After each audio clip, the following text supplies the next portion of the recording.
der Ja, ganzen Klinik, der ein Weinglas hat. voilà. So, Recording läuft. Ihr sollt euch einverstanden erklären, ja? Und so, Ablauf, wir probieren 3 Weine in der Reihe, ein weiße und 2 rote, ja? Äh, Da kann man reagieren. Es gibt unten diese Möglichkeit zu selbst reagieren, ja? Und mit ein Daumen hoch oder runter oder was weiß ich. Aber man kann auch direkt sich anschalten, wir sind nicht zu viel. Was sehr wichtig, wir probieren, ja, und um richtig zu probieren, jeder hat dabei seinen Spucknapf, nehme ich an, ja, ja. Wir sind nicht verpflichtet, alles zu trinken, im Gegenteil. Voilà. Äh, Wasser, Gläser und Spucknapf haben wir alle dabei, ja. Und nach der Online-Weinprobe wird jeder von euch einen Zoom-Link mit der Aufzeichnung, ja, und ein Sonderangebot für die Weine der Weinprobe.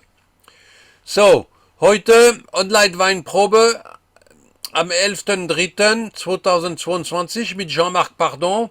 Jean-Marc Pardon ist da und direkt aus Beaujeu, die Hauptstadt, die historische Hauptstadt von Beaujolais, eingeschaltet, ja.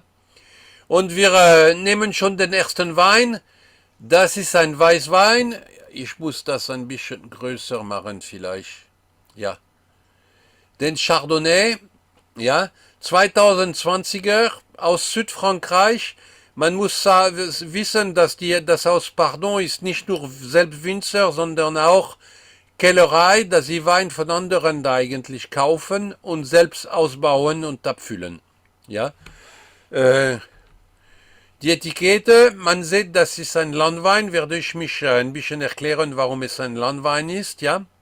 Und eine Sonderetikette für uns sehe ich, ja.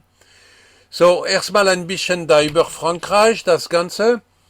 Ja, Frankreich gibt sehr, sehr viel Weinbaugebiet für Qualitätsweine und wir sprechen eigentlich von dieser blaue Languedoc am Mittelmeer. Ja, so die Qualitätspyramide von den Weinen, da in Frankreich, wir haben da von Qualität eigentlich das, wenn man von unten da kommt, hat man ein Vin de France, kann man auch mit Jahrgang, ja, das ist Tafelwein eigentlich, aber aus Frankreich. Da unten ist doch Tafelwein aus, aus verschiedenen Ländern der Europäischen Gemeinschaft. Ui, ui, ui, ui, ui, ui, ui. Ich bitte um Entschuldigung, ich sehe euch nicht.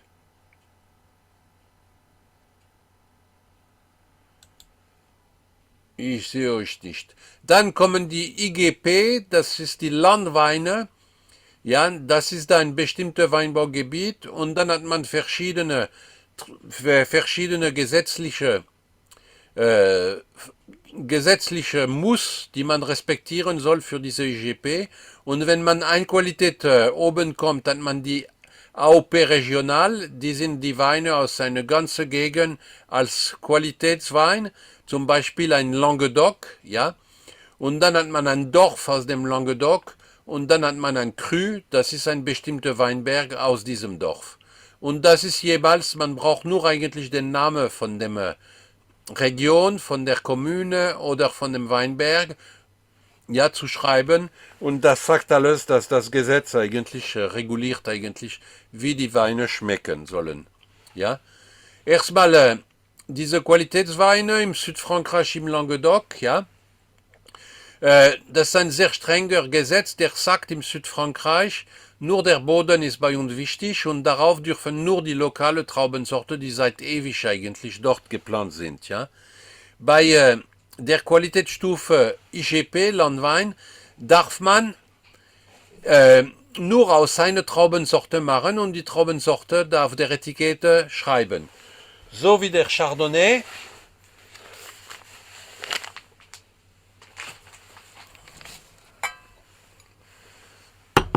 Ich sehe mich nicht. Ich habe ein Problem, dass ich. Wir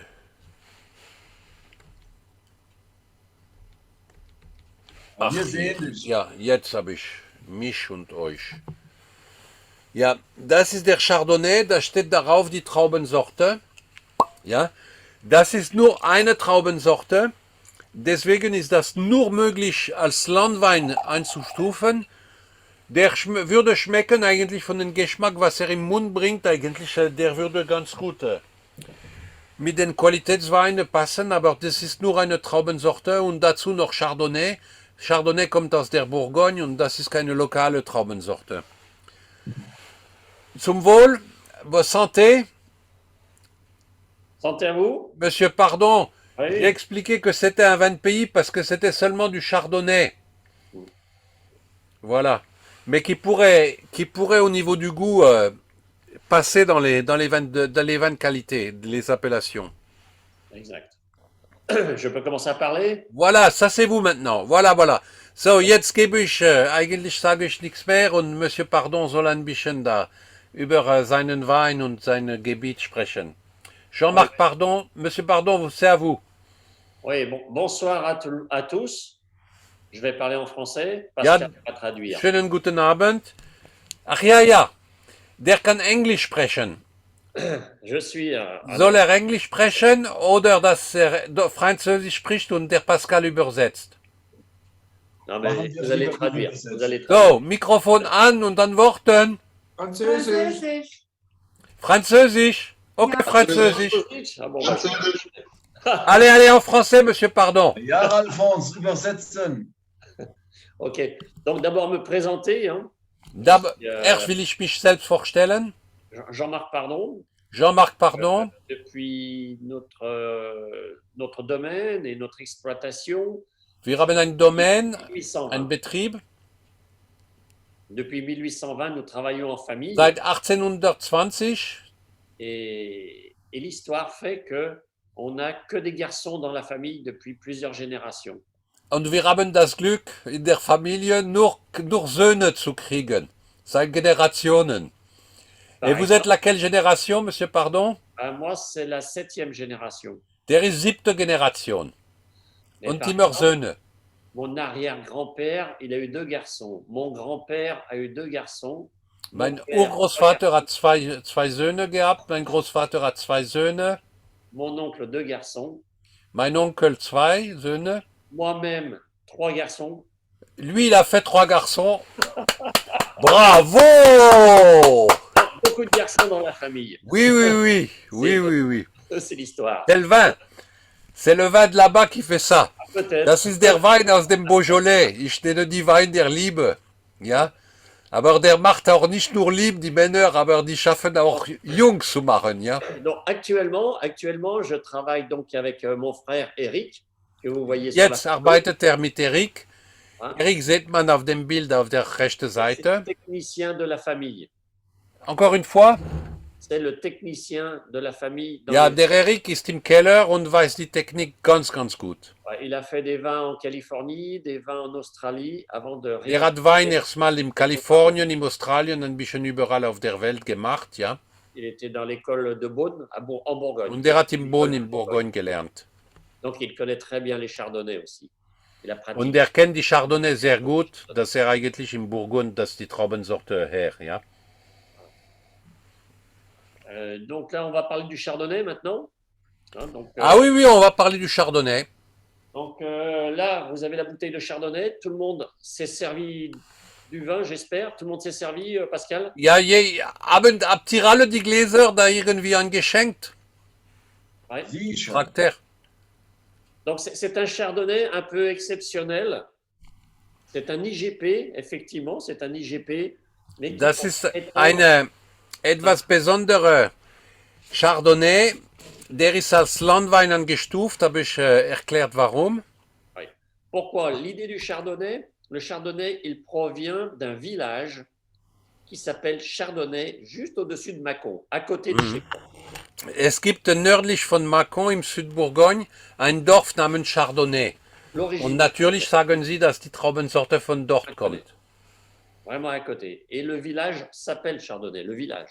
Il est à côté de chez moi.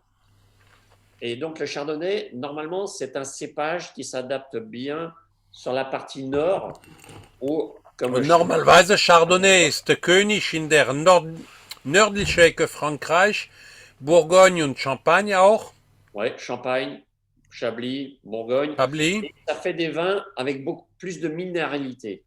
Die sind Weine, die viel Mineralität aufweisen. Alors que là, dans le Aber sud, bei diesem da haben wir was anderes gesucht. nous arrivons à produire un chardonnay plus chaleureux et plus sur des notes de fruits jaunes, moins minérales, mais plus sur des fruits Und exotiques. da haben wir da bei dem da ein Chardonnay, der dann nicht so mineralisch, sondern mehr eigentlich die Traube, die gelbe Früchte eigentlich gibt. Alors, le chardonnay, il vient justement à côté, si on avait la carte tout à l'heure vue, c'est vraiment un. Voilà, on voit la Méditerranée et il est à côté de la Méditerranée, hein, si on voit bien la photo. Voilà, là. Là, On voit- donc il est là, je crois, non? Au Cap d'Agde ou quoi? Vous avez l'étang, il y a un étang à côté. L'étang, étang de Thau. Voilà, l'étang de Thau et les vignes sont juste à côté. Ja, diese Chardonnay wächst neben dem Étang de Thau, wenn ihr den Zeiger seht, ja. L'avantage, Und fast im Sicht von Mittelmeer. Ja? entre Montpellier et Béziers. Et l'avantage de ce chardonnay, c'est qu'il est planté vraiment à ras de la mer et il profite de l'air marin, donc ça donne des notes iodées, et il profite aussi de la fraîcheur de la mer, de la température de la mer. Das hat den Vorteil, dass ganz nah zum Meer ist, ja. Dass die Luft da von dem Mittelmeer bekommt, diese Jode und jodische Luft und dazu noch die Frische in der Morgenstunde, Si, die vous man da plantez- von dem Meer bekommt. voilà, si on plante le chardonnay sur les hauteurs, là, sur les Wenn montagnes, man den Chardonnay da oben pflanzen würde, il y a trop de chaleur. es wird zu warm sehr schnell hier. Il serait beaucoup trop lourd, le chardonnay. Il n'aurait pas Und der wird blompig, ja. ouais, trop chaud hein, sur les hauteurs. Mm. Et il fait trop chaud. Donc là, ça apporte un peu de fraîcheur la nuit. Et la particularité de ce chardonnay, c'est qu'il est planté, bien sûr, sur des sols argilo-calcaires. Le Der mieux- ist auf kalklehmige Boden gepflanzt. Donc sur des sols argilo-calcaires, il est planté. Et donc, c'est pas du coteau, hein, c'est du semi-coteau. Das Vraiment, ist c'est assez plat. halb Hang, aber mehr flach eigentlich. Wir werden das sehen da auf den Bildern. Voilà. Et donc, Voilà. il utilise du chardonnay. Vous parlez du Vigneron? Voilà, le vigneron, bon, là, c'est celui, le vin. So, das ist unser Vertragswinzer, der den Wein macht. Voilà, il est suivi pour nous par monsieur Daniel Roche, qui est là, sur la photo, et qui suit Ja. le domaine pour Daniel Roche heißt der junge Winzer. nous.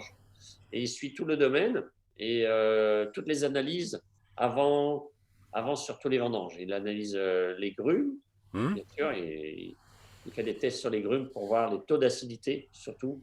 Parce que le sucre, on a toujours du sucre, hein, tellement qu'il fait chaud. Mais là, on suit surtout l'acidité dans les vins, parce qu'il faut quand même un peu d'acidité dans le chardonnay, pour qu'il ne soit pas trop lourd.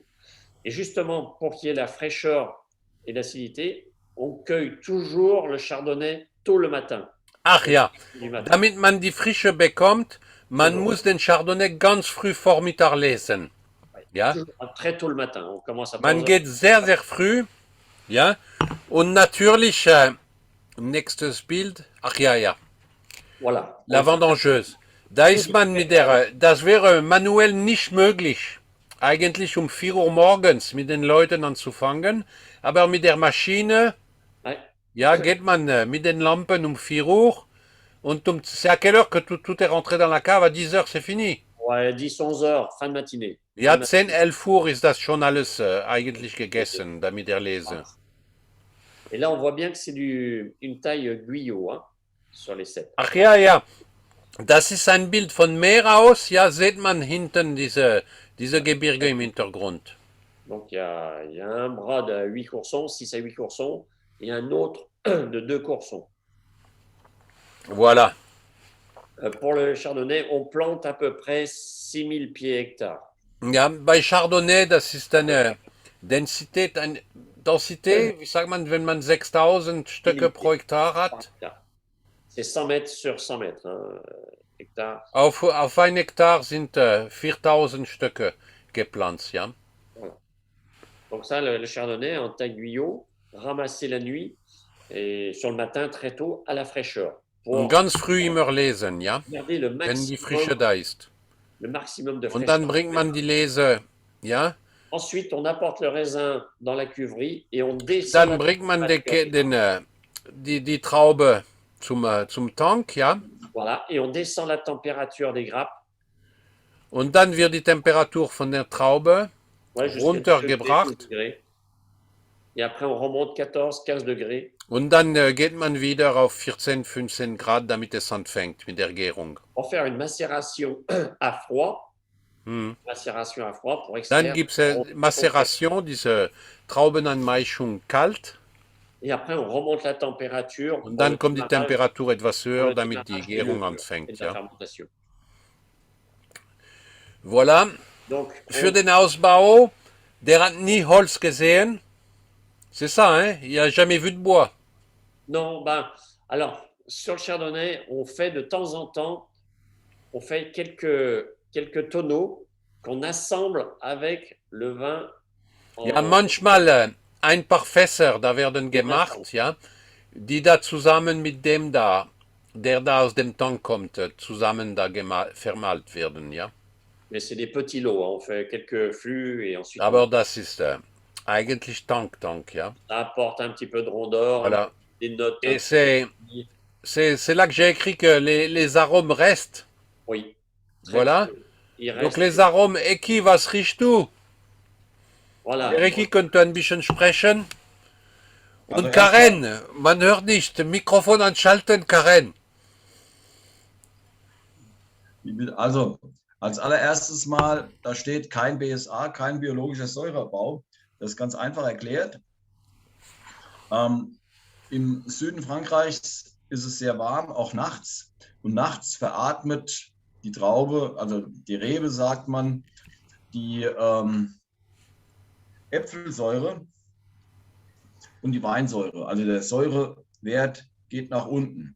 Jetzt haben wir schon geringere Säurewerte. Jetzt machen die noch eine Kaltmazeration. Dadurch wird auch noch Weinsäure abgebaut. Wenn man zum Schluss noch ein BSA drauf macht, wäre so wenig Säure, dass der Wein fast instabil ist. Ja, weil man braucht einen gewissen Prozentsatz an Weinsäure, die dann gar nicht mehr gegeben wäre. Deswegen verzichten die auf den BSA, weil ansonsten keine Säure mehr da wäre, weil der Chardonnay natürlich aus dem Norden kommt und der, wenn es wärmer wird, viel mehr Säure, kürzere Reifezeiten hat. Die ortsansässigen Weißweine werden später reif und haben mehr Säure. Chardonnay halt nicht, deswegen verzichtet man hier auf den Säureabbau. Riechen. Und wie findet ihr den? Was erzählt ihr dazu? Probiert mal. Wie schmeckt er euch denn? Sollen wir jetzt was dazu sagen? Oder? Ja, Daniel, bitte. Der Daniel, Rönologe. du kommst später noch dran. Ja? Ja. Moment. Ja, der Rönologe ist überrascht, dass er noch nie ein Chardonnay getrunken hat. Oh mein Gott, nein, das habe ich tatsächlich wahrscheinlich heute Mittag sogar schon hinter mir gehabt. Ja, nee, du kriegst später was anderes, was du heute wieder noch nicht gehabt hast. Ja, davon gehe ich aus. Es ist, also wir sind sehr überrascht, und zwar ist der Wein von 20 und er schmeckt unglaublich jung und frisch und hat einfach überhaupt gar keine Alterungsnoten, so wie wir jetzt von deutschen Weinen das gewöhnt wären. Also das heißt, die Alterungsnote fehlt irgendwie und dementsprechend muss ich sagen, es ist ein fantastischer Wein. Also er ist sehr cremig, er macht satt, er ist gelbfrüchtig, er hat ganz, ganz viel also nicht Passionsfrucht, das würde ich noch gar nicht mal sagen, aber so Aprikose mit drin. Aprikose, Pfirsich, Passionsfrucht, hast du alles mit dabei? Es ist alles irgendwie mit dabei. Er ist mundfüllend, also er schmeckt einfach saftig gut, ohne sättigend zu wirken. Was ja die meisten Chardonnay sind, dass du die Holz überladen hast, dass sie diese fruchtige Note nicht mehr dabei haben, und das hat der gar nicht. Also der hat dieses frische, fruchtige, schöne mit dabei und nicht dieses typische, was so die letzten 10 Jahre war: Holz überladen, keine Frucht, BSA, schwer alkoholisch, und das hat er nicht. Genau. Sehr schön. Also Les deux œnologues, là, ils ont beaucoup aimé. Ah, Genau, damit Ah, er la nicht, dame, là, elle a dit du bien de vos vins, là. ah, dass er nicht alt schmeckt, liegt natürlich auch an der Maischestandzeit, also der Kaltmazeration. Da kriegt der Wein halt viel mehr Inhaltsstoffe mit und hat auch was, was reifen kann. Wenn ich einen Wein habe, der halt kein Potenzial hat, wo nichts drin ist, da reift mir alles weg und dann schmeckt er halt alt. Deswegen sind viele deutsche Weine da, die du hast, die schnell gemachten, direkt abgepressten. Ja, die machen natürlich nach einem Jahr die Grätsche. Genau. Ja, aber das ist ja gewollt. Du sollst halt frisch saufen. Und der hier ist halt, die Franzosen haben gern, dass 1 oder 2 Jahre mehr auf dem Papier stehen und dafür ist der halt geil. Ja, also wie gesagt, aber der ist ja jetzt so, als wäre er also der aktuelle Jahrgang so in Deutschland. Ne? Das ist Hat genau die Reife, die man jetzt braucht. Cheers. cheers. Voilà. Ja. Il faut le boire, monsieur Pardon, qu'il a dit. Et Oui, qui- c'est très bon. En fait, ce chardonnay, il est excellent en apéritif. Der ist sehr gut als Aperitif. Oui, on le fait Jetzt waren die beaucoup de, Klugscheißer dran, jetzt kommen mal die dran, die auch den trinken sollen. on fait beaucoup d'entrées pour les mariages, par exemple. Les mariages, Für die Hochzeit zum Beispiel am Anfang, ja. des repas de famille, des repas. Voilà, je viens de le proposer à une cliente qui est inscrite, mais qui va voir ça offline.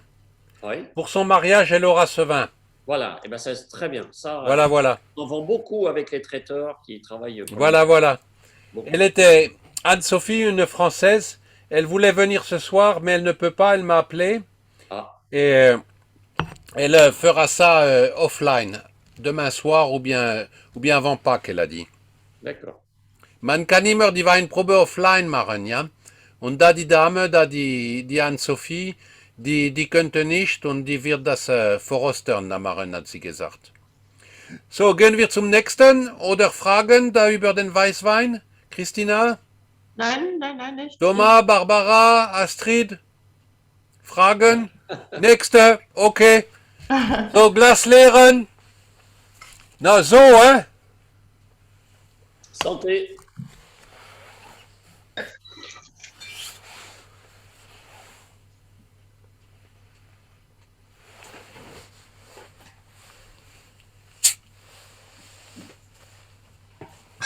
Und dann kommt der Côte du Rhône. Oui, Côte du Rhône.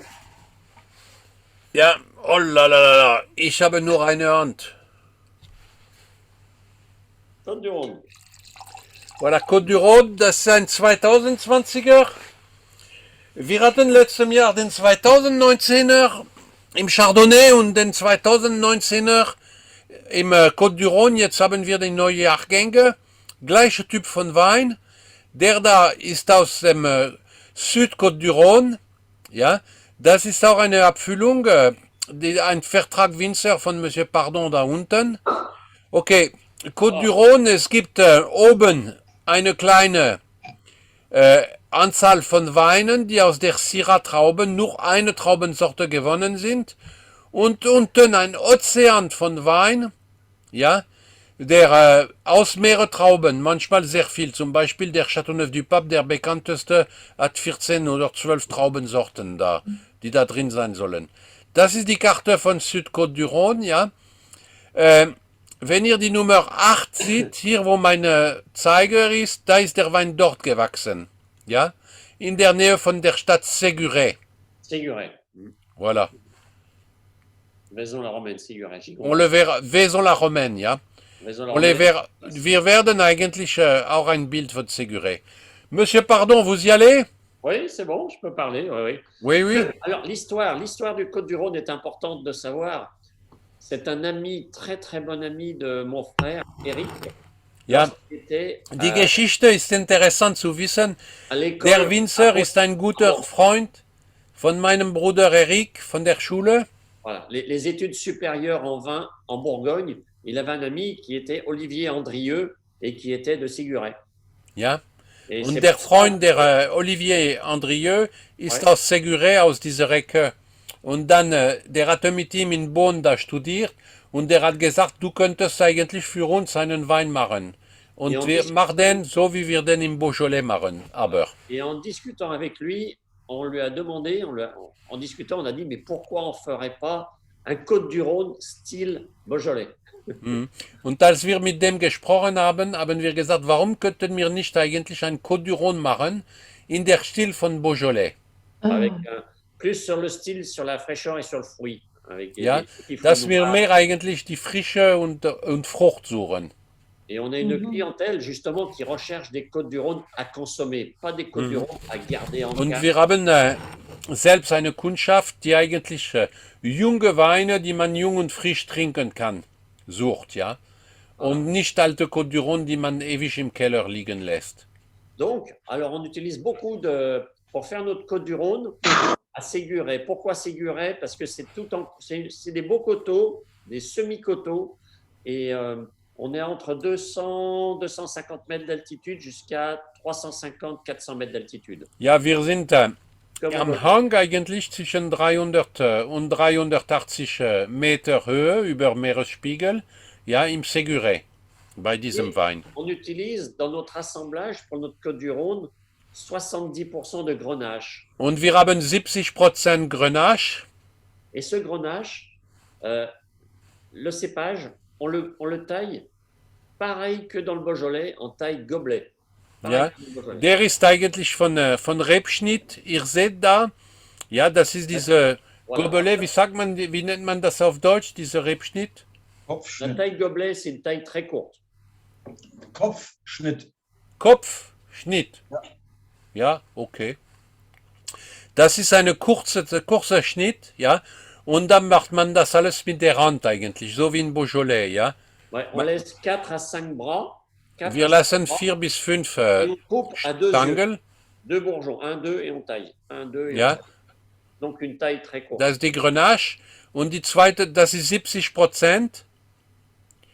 Und dann kommt, voilà, et il y a la deuxième, Alors la Syrah, on a ajouté la Syrah, die Syrah, dans notre assemblage, on ajoute 30% de Syrah. La ja, Syrah, sind 30% Syrah dabei. la Syrah est importante parce qu'elle apporte de la couleur, mais elle apporte aussi une complexité aux Côtes-du-Rhône. Mhm. Des notes un Die petit- bringt Farbe und sehr viel Komplexität in den verschiedenen Aromen. que l'on n'a pas sur le Grenache. Donc c'est un bon assemblage des deux. Le Mm. problème du Syrah, c'est il est adapté. Il faut des terrains secs. Il faut de la Syrah braucht man trockene Böden. Elle produit peu la Syrah, mais des vins très très complexes. Mhm. Et, elle craint la Bringt die Komplexität, aber man muss ein bisschen da von den Böden und das Ganze. Et là, l'histoire. Et là, ce qu'on voit au-dessus, là, monsieur, les pardon, dentelles. c'est les contreforts, da, Voilà, les dentelles. les dentelles, oui, dentelles. Ja. Nennt man das Spitze. Spitze, so wie wenn man da, C'est so comme dans wie, la couture. so wie bei einem Klamotten, der Spitze, ja. Voilà.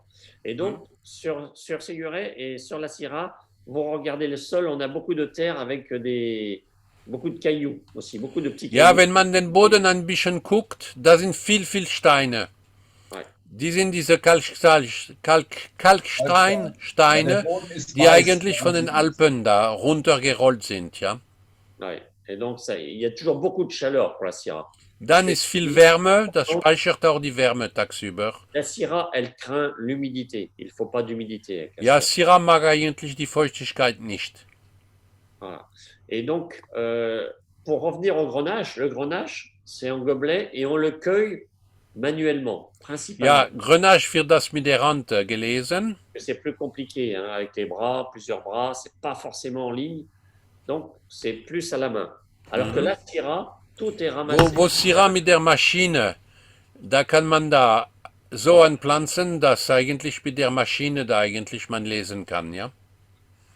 Avec la Grenache, on arrive à des productions de 50-55 hectolitres. Bei Grenache kriegt man 50 bis 55 Hektoliter auf ein Et Hektar. avec la Syrah, on est 30-35 hectolitres, parce qu'il y a plus d'espace, il y a moins de... Allez, 40 Combien vous avez dit? Je n'ai pas bien compris. 35 à 40 hectolitres. 35 à 40. So mit Syrah kriegt man ein bisschen weniger, 35 bis 40 Hektoliter pro Hektar, ja. La vendange, pour la récolte, on ramasse la vendange, alors soit machine, soit manuellement. On Wir érafle, holen die Lese, on érafle, comme en Bourgogne, on érafle, dann, so wie in Beaujolais, wird entrappt. on érafle, et ensuite, on on met en cuve, si vous voulez. On met en cuve Und dann wird im Tank gemacht, ja, et on met tout de mit suite. ganz Trauben. Et comme en Beaujolais, on essaie de monter en température tout de suite pour l'extraction. Und wir probieren sofort eigentlich mit den On monte en Temperaturen das température, hochzukommen, après, on redescend la température pour avoir des aromen. damit die Extraktion, wie sagt man das? Dass man die Extraktion. Aromen da kriegt. Genau. Man muss es warm machen, damit er schnell gärt, damit viel CO2 entsteht, um die Mazellation Carbonik zu machen. Ach ja, Oui, semi-carbonique, semi-carbonique. semi-carbonique. Carbonique, on ajoute. Mais là, on en fait un peu de macération carbonique, mais on fait beaucoup plus Ja, semi-carbonique. der meint Semi-Carbonik, dass wir keine Kohlendioxid dazugeben, das kommt selbst von der Gärung. Deswegen muss die Gärung schnell anfangen, dass die Kohlensäure Deswegen- kommt. Das war das, was ich erklärt habe, warum man die schnell hochgeht mit der Temperatur, dass schnell gegoren wird. Voilà, voilà.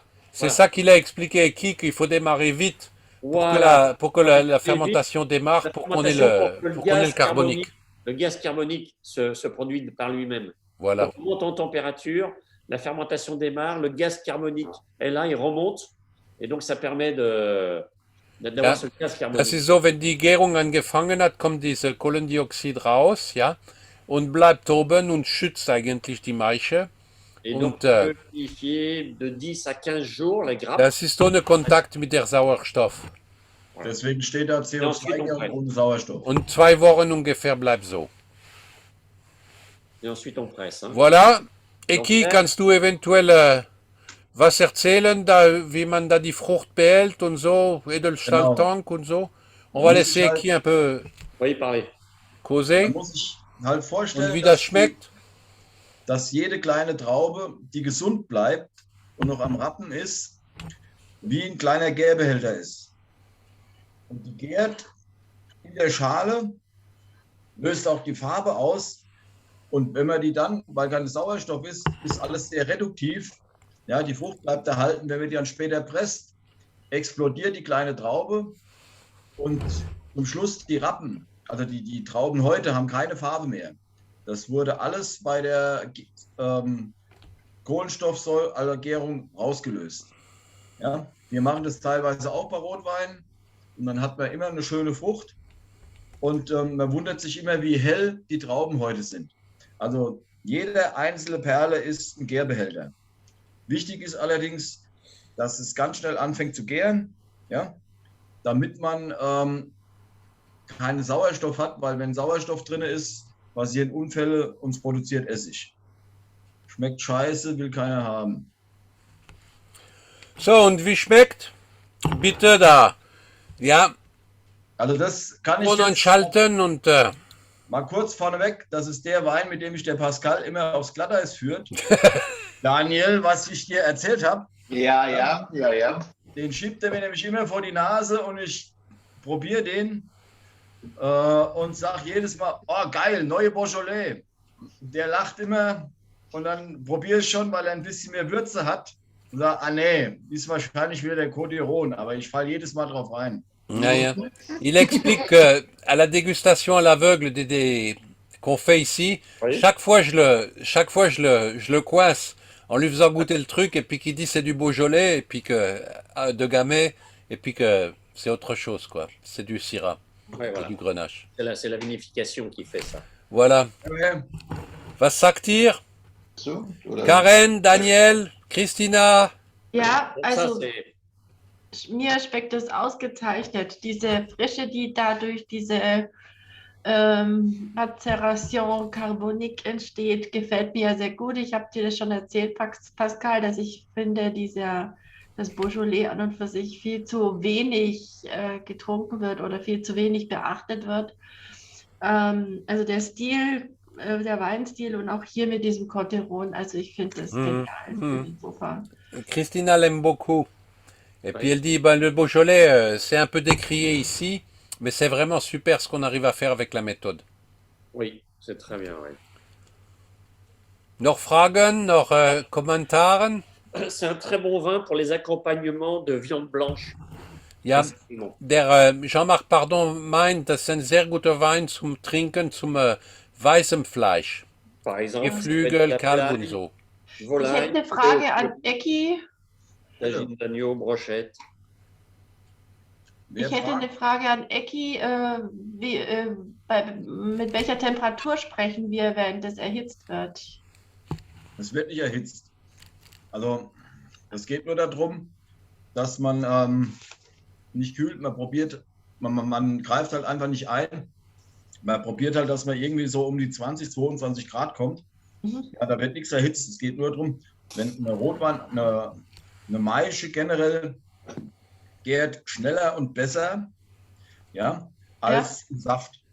Den Saft, weil es gibt halt einfach mehr Trub und mehr Kontaktstoffe, die die Oberfläche für Sauerstoff und für alles bieten.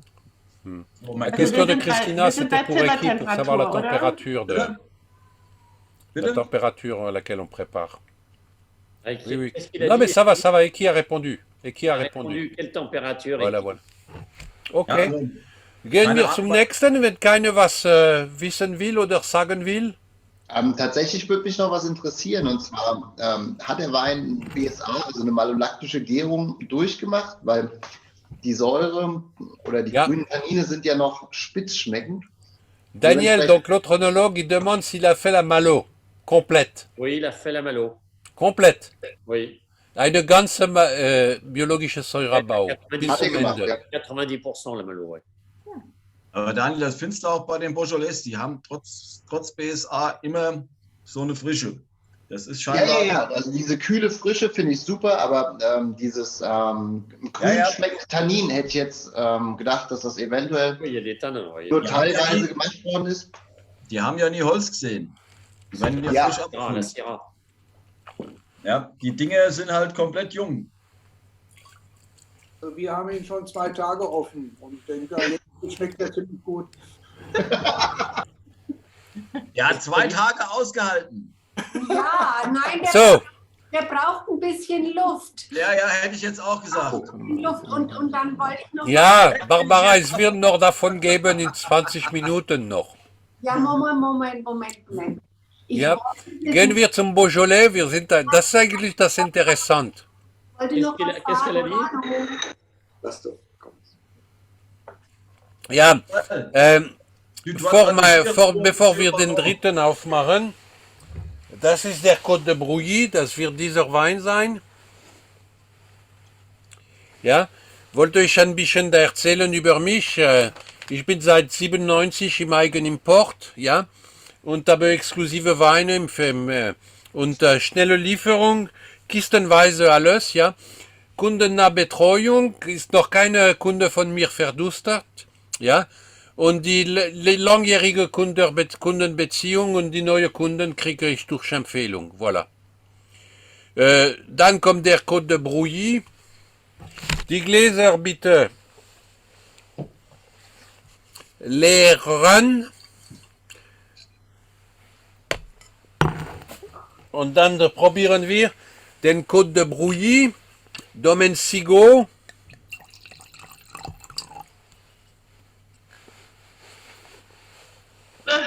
Was ist das? Ja. So, erstmal da erzähle ich ein bisschen was über den Nord-Beaujolais. Den Nord-Beaujolais, das ist die gute Weine, die nicht mit der Name Beaujolais auf der Etikette, sieht man da nur Brouilly, Appellation contrôlée Brouilly darauf. Sieht man eigentlich nicht, wenn man weiß, dass Brouilly, Côte de Brouilly, so wie die anderen Dörfer da, ja, in den Nord-Beaujolais sind, ja, weiß man da, was es ist und was für ein Geschmack. Aber die tragen den Namen Beaujolais nicht, aber die sind die Spitzen Beaujolais. Und die werden nach der Dorf genannt. Da hat man den Mont Brouilly, das ist dieser Berg aus Brouilly, ja, das ist höchste Berg in Beaujolais bei 400, c'est combien, c'est 400, c'est quelle hauteur le mont? 170 mètres d'altitude. 470 Meter Höhe, oben da.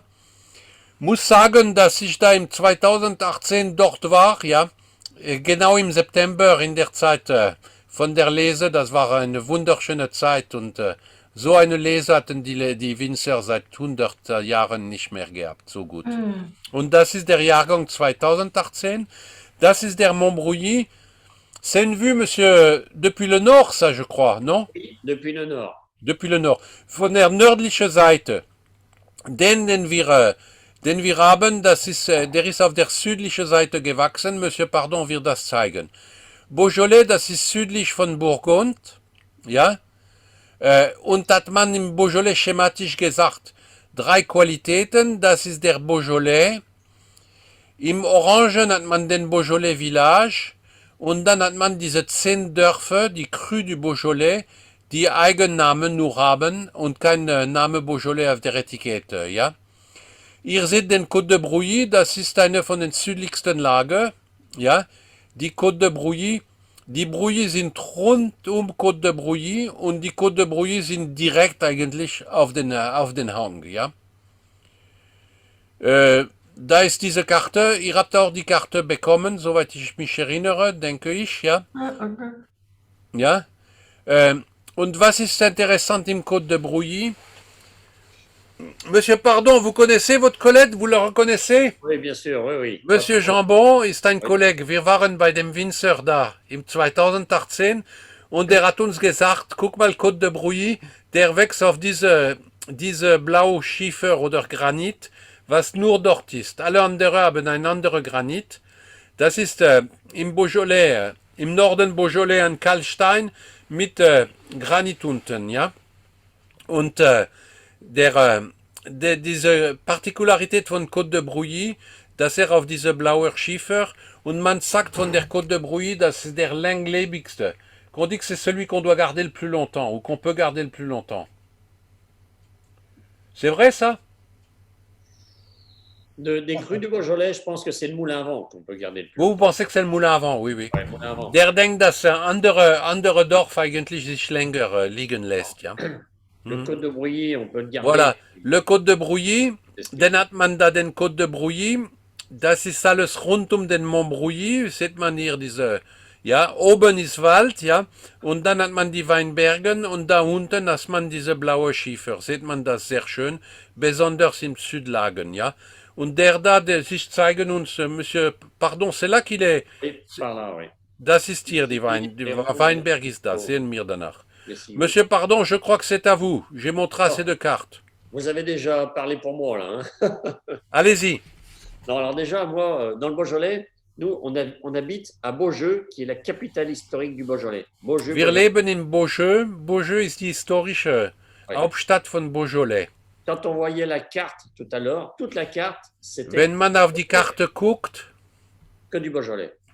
Et à partir de 1900... Beaujeu ist hier, ja. Voilà, c'est ça. Voilà. C'est Beaujeu, Beaujeu, c'était un comte, un duc, quelque chose? Comment? Il y avait un noble là, ou comment que c'était la Oui. capitale? Anne de France. Anne de France. Anne de Beaujeu. Anne de France. Anne de Beaujeu, Ouais, Louis XIV qui était la femme de Louis XIII, non? Alors, de Pierre de Bourbon, la famille Bourbon. Ah oui, oui. Pierre de Ja, Bourbon. da war eine französische Königin aus Beaujeu. C'était son père. Et son frère, c'était Charles VIII. Mais il était trop petit pour gérer la France. Ah, voilà, voilà. Il avait 8 ans. Et donc, c'est de Beaujeu qui a géré la France le temps. Und die Königin hat die Arbeit gemacht, dass der Bruder ein bisschen zu blöd war. Donc, on a un lien avec l'époque royale, quoi. Hein. Pierre de Bourbon, voilà. Voilà. Das, Monsieur Pardon. Ça, c'est les vignes, Monsieur Pardon, derrière vous. Alors, on les voit en face. Elles sont situées vraiment exposition sud. Wir sind da mit Südhang, alles. Et elles sont toutes en coteaux. Und die sind alle am Hang. C'est tout du gamay noir à jus blanc. Toutes les Und blancs. das ist alles mit der Gamay-Traube eingepflanzt. Et là, Gamay ist eine rote Traube mit weißem Saft. ouais. La peau est noire, mais la chair est blanche. Donc, Ja, c'est ce que je viens d'expliquer. Ok. Et donc là, c'est l'exposition en plein sud. C'est des sols. Haben eine sehr gute pierre eigentlich bleue, Sonnenstrahlung mit dieser Südlage. 8500 à 10 000 pieds hectares. Wir haben 1500 bis 2000, il n'y a pas plus que ça? Jusqu'à 10 000 pieds maximum. Mais c'est combien vous aviez dit là? 10 000 pieds à l'hectare.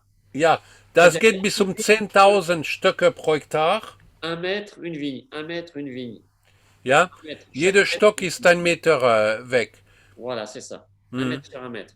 Ça, c'est de la taille pour la machine, ça, monsieur, pardon. Alors, on peut travailler avec pas de la machine, mais de l'enjambeur. Oui, oui. Ah, oui, oui, ça, c'est On fait la l'enjambeur. récolte manuelle, mais c'est pour aller avec un enjambeur. Da kann man, das ist ja ein bisschen moderne, Pour travailler le moderne sol. Pflanzung, da ja kann man mit Pour der travailler le sol. Traktor, der da oberhalb da eigentlich ist, ja. Là, Durch. là, ici, c'est pas les côtes de Brouilly, c'est sur les coteaux. Hein. Hm. Parce qu'il y a Brouilly et côte de Brouilly. Là, moi, j'ai fait Es la gibt photo. zwei Appellations, Brouilly und Côte Voilà. de Brouilly. J'ai fait la Haben wir photo auf die à Karte Brouilly. gesehen, ja. J'ai fait la photo à Brouilly, mais on voit la côte de Brouilly. Ja. Les côtes de Brouilly, Der hat das Bild im Brouilly gemacht, aber sieht man die Côte de Brouilly, diese Hang danach. Voilà. Ja. Et la côte Brouilly de ist mehr flach, ja. on peut pas. Voilà. Donc ça, on ramasse tout est manuel. Hein. Donc, Alles wird mit der Hand gelesen. on a des équipes de 30 à 35 coupeurs. Wir haben um die 30 bis 40 Leser da. Voilà. Donc on a un seau avec la hotte, on ramasse, on met tout dans Und la jeder hotte. hat einen Heimer und dann tut man das in der Bütte. Pour la côte de Brouilly, donc on emmène là-bas, là, il y a mon père, c'est mon père en fait, en photo. Ach, das ist mein Papa. Voilà. Et ensuite, sur l'autre photo, il y a Und mon dann frère, sieht man da die jüngere Generation. voilà, Antoine, mon fils aîné. Et l'autre Antoine frère, est ici, c'est ça. Voilà. Das ist Antoine. Voilà. Antoine, c'est le premier. Oui, c'est le premier. Ist der erste. Und dann kommt Loïc. Et Loïc là, ouais. Et Loïc, il est là aussi ou pas? Thomas, il n'est pas là, Loïc. Non, Loïc der ist nicht da. Und der dritte, c'est Thomas, c'est celui-là. Ouais, Thomas. Ja. Troisième. Das ist Nachwuchs. Und das ist der Bruder, der da, Voilà, c'est ça. Eric. Exact. Et celle-là, c'est la nounou, parce qu'elle a tout ce qu'il faut. Non. Allons, regardez. Non. Ich sage, das ist die Hemme. Ne, die Hamme, dass die alles dabei hat. Ja, ja. Non, Die hat là, alles beaucoup dabei, de- gut zu haben. Là, les personnes sur la photo, c'est des gens qui viennent de Bulgarie. Ja, die sind alle Leser, die aus Bulgarien kommen, ja. Ouais, beaucoup. Roumanie, Bulgarie. Und sieht man da den Traktor mit der, wo man mit den Bütten da eigentlich leert. Ah, là, il y a Tim. Sur le tracteur, il y a Tim. Voilà, Antoine mit seinem Heimer und Stiefel. Ouais, c'est lui qui suit le domaine. So, die Leser. Le gamet. Voilà, le Gamay Traube wird dann da, ja. Sehr gute Qualität, die Ouais, on trie toujours. Toujours Et on quelqu'un. trie, das On wird trie noch toujours sortiert, la ein bisschen da. Sieht man, dass der Winzer, der Kellermeister da, der Erik, ja, genau guckt, was da kriegen soll und sortiert ein bisschen. Ouais, on trie toujours les raisins parce que c'est très important d'avoir des raisins sains, sans pourriture. Voilà. On voit Das bien. ist da.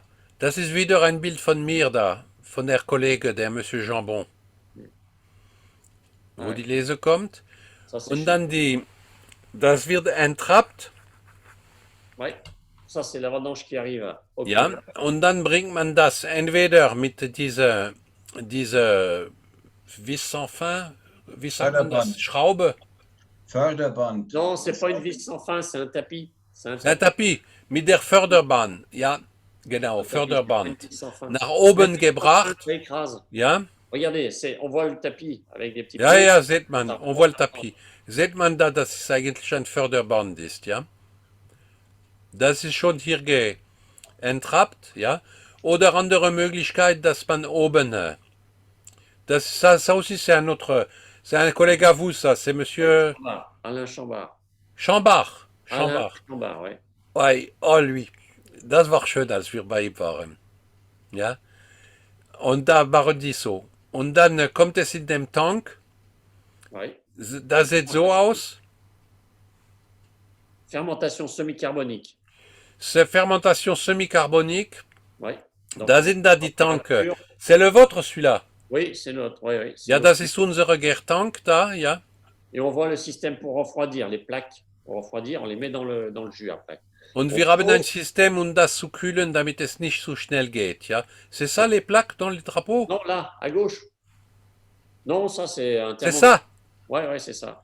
Die sind diese Platten da, die man darunter eigentlich da, tunkt, damit es kälter wird, ja. Das sind die Kühlplatten da, ja. Ist auch eine Temperaturkontrolle. Voilà. Au début, on monte en température pour faire la fermentation, le gaz. Am Anfang lässt man ein Et bisschen die on descend la Temperatur température hochgehen, damit die Gärung anfängt, pour garder tous les arômes, le fruit. ja. Und dann geht man ein bisschen runter, damit die Aromen da bleiben und viel Frucht.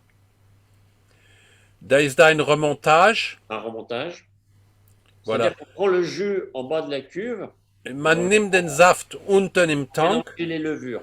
und bringt man da oben, oberhalb von den Hut eigentlich, wo die Beeren da eigentlich Pour que schwimmen la oben. fermentation soit homogène sur toute la cuve. Das, damit es eigentlich alles homogen bleibt, ja, bei der Gärung. Ça, c'est important. Tous les matins et tous les soirs. Ja, jeden Morgen und jeden Abend gibt es eine 15 Remontage. minutes, 15 minutes par cuve, 15 Minuten pro Tank, matin et soir. morgens und abends. Und Après, dann on- leert man das, ja, Décuvage, Et là, on utilise une vis sans fin pour le décuvage. ja. Und für den Décuvage sieht man, das ist eine Schraube da, ja. Und das Flüssige ist schon umgefüllt worden. Und dann bleiben noch die Beeren. Und dann die Beeren, da werden mit der Schraube zur Presse. C'est là, hein, au pressoir. Oui, pressoir, oui. C'est ça. Mhm. Et là, donc, on a un pressoir pneumatique. Das ist hier eine pneumatische Presse, ja. Ouais. Le bûcheur, c'est suisse, ça, non? Ouais. C'est alsacien. Alsacien? Ouais. Hm. Aus dem Elsass ist die Presse, sagt er.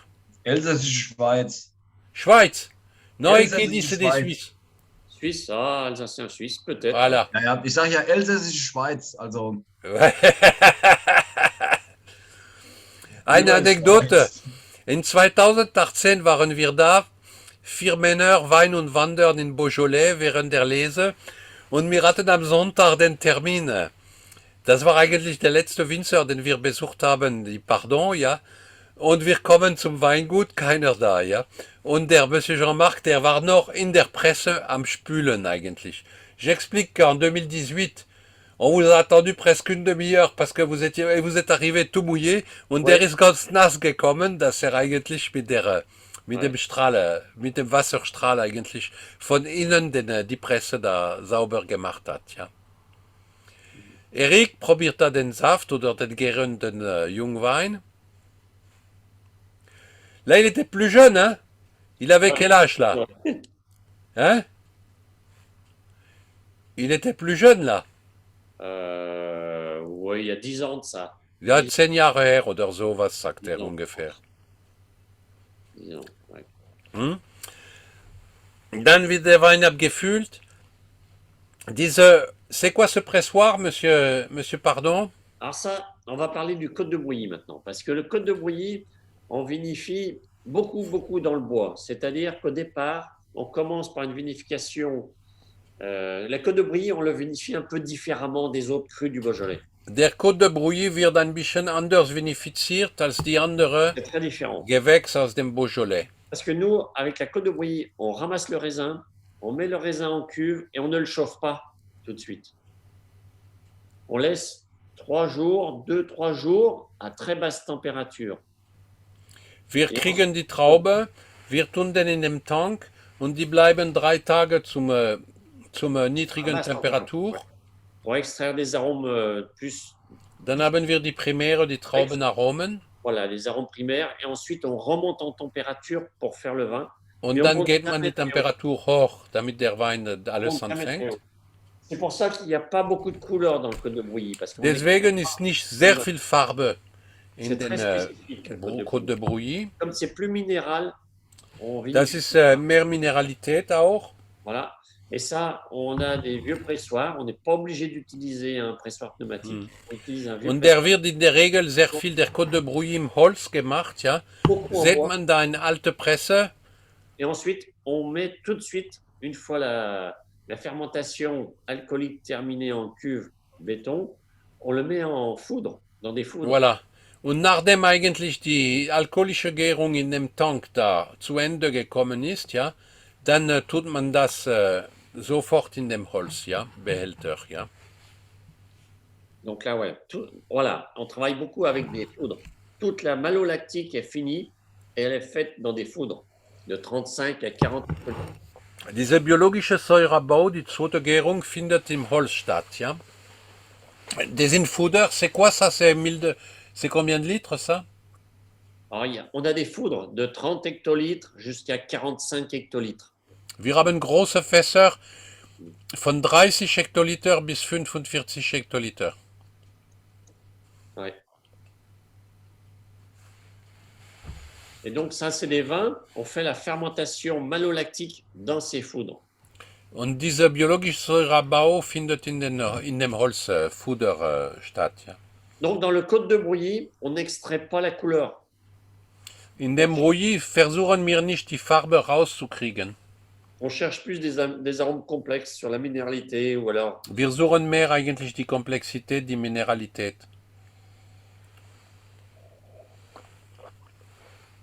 Des vins assez secs. Il n'y a pas de sucre résiduel du tout. Die Weine sind natürlich durchgegoren, es gibt keinen Zucker mehr, ja. Eki, tu racontes un petit peu quelque chose. Qu'est-ce que vous sentez les œnologues? Die Œnologe, was riecht hier da? Erzähl doch ein bisschen. Jetzt finde ich es mal lustig. Jetzt gebe ich die Sache an Daniel weiter, weil bei unserer Verkostung fand ich es nämlich lustig, dass ich sofort auf Beaujolais angesprungen bin. Der Daniel hatte sowas noch nicht getrunken. Ich will einfach noch mal wissen, wie er jetzt einen richtigen Beaujolais empfindet, weil das war für uns, also für mich total interessant, dass er dieses junge, frische, dieses Weißweinmäßige noch nicht einschätzen konnte. Daniel, Karin, kannst auch mal was zu sagen. Wie findest du jetzt, du hast ja gemerkt, ich finde ja Beaujolais geil. Wie findest du das jetzt? Als zweiter Versuch, jetzt ist der als zweiter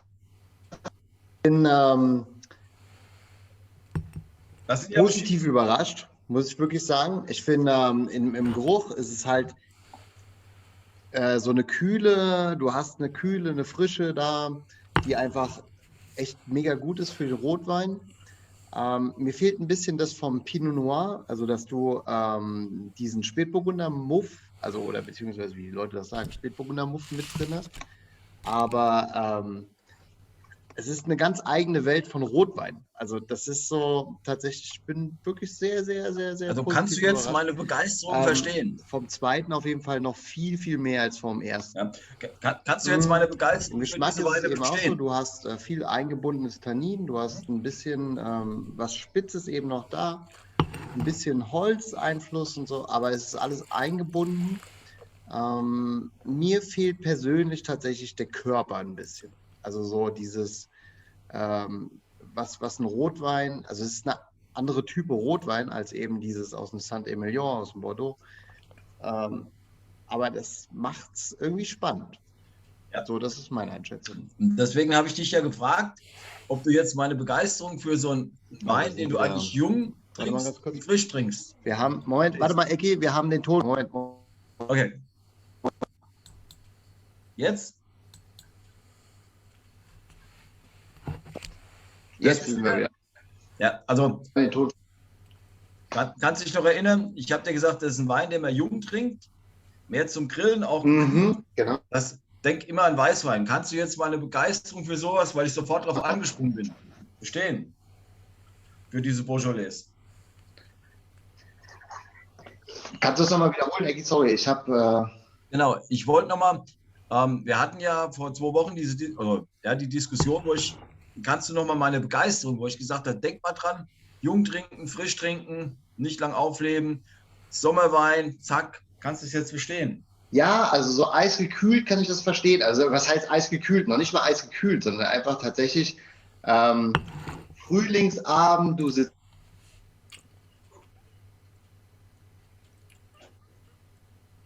kommt der so aus dem Kühlschrank raus. Genau. Oui. Les œnologues ils disent qu'il faut le boire un peu frais, monsieur Pardon. Deswegen Oui, wollte ich, dass du oui. den nochmal kommentierst. Qu'est-ce que vous Warte mal, dites? wir haben den Ton wieder verloren. Moment. Ja, alles wieder da. Comme température, qu'est-ce que vous conseillez, vous? Oh non, moi j'aime bien à 16-17 degrés. Mhm. Der sagt, dass er den mag mit 17, 18 zum Zimmertemperatur. Température cave. Ja. Bien sûr, c'est différent si on a quelque chose de jeune ou si on a quelque chose de plus vieux, quoi. Oui, voilà. In der Jugend, da soll man eigentlich ein bisschen Kühlkeller eigentlich wie man das mag, ja. Aber in der Jugend ein bisschen Kühle genießen und dann, wenn er ein bisschen Reife da hat, ja. So, eine Frage noch, Karen. Du hast ihn jetzt zum ersten Mal getrunken. Wie schmeckt dir das denn? Oui, oui, alors. Karen, Bon. die hören nichts. Dann fragen wir an alle, wie schmeckt euch denn sowas Junges, Frisches, Nettes?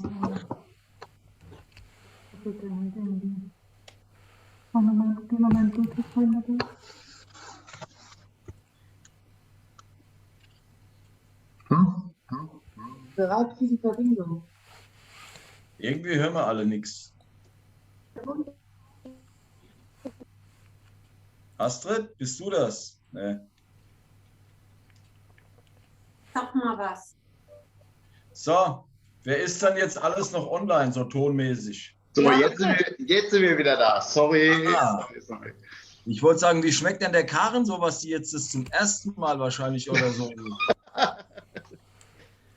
Il demande à l'autre œnologue qui a été privé de Beaujolais toute sa vie. Ah bon? Oui, oui. Ja, es ist definitiv also es schmeckt gut, aber man muss sich erst drauf einstellen. Also wir hatten jetzt den Winter hinter uns und dann haben wir eher in die USA, neue Länder, ein bisschen schwerere Rotweine getrunken, bisschen mehr Holzfass, tanninlastig, alkoholisch, was auch echt schön war für den Winter. Es ist ein Wein, den ich schön finde. Er hat die Frucht, er hat nicht den ganz schweren Körper. Und ja, finde ich gut. Also die Flasche ist schnell leer, Ziel erreicht. Genau, es Und- ist ein Trinkfluss da auf jeden Fall. Und man genau, kann die das Flasche ist trinken, Beaujolais. bevor man betrunken ist. Ja. Das ist Beaujolais. Frisch, fruchtig, frei, zack. So, 1 Grad zu wenig Umdrehungen. Zu wenig. ja, ist doch Ja. wunderbar. Ihr braucht ein bisschen mehr Alkohol und dann ist der genial. 12,5, Barbara. Wenig. 12,5%. Im Sommer beim Grillen 15%? Nee, Nein. dann lieber 12,5. Grillen ist kein Genuss. Passt. Der ist gut. Nein. Viel zu schade zum Grillen. Ey, dann trinken vorher, aber halt die Ganzflasche. Nein, nicht so viel zu schade zum Grillen. Aber was denn, zum Salat vorher, zum Grillen und dann, wenn das Steak da ist, müsste es quasi schon leer sein, die Flasche. Ja, auch Grillen mit gut. Kohle. Grillen mit Kohle. Und das ist Gift Also- pur. Karin, Daniel, ich habe noch ein paar, wir können noch ein bisschen üben. Oha, wir Monsieur, pardon. Oui? nehmen das gerne an auf jeden Fall. Eh bien, on va remercier. Denn alle gut, Übersetzt, wir bleiben, ich werde die Videoaufzeichnung stoppen. Ja, übersetzt mal den aber Monsieur er kann da Pardon. bleiben, wir lassen die Session auf, ja. Ja. Venir miteinander. Ja, je remercie Monsieur Pardon, ich bedanke mich herzlich bei euch Et für Mitmachen.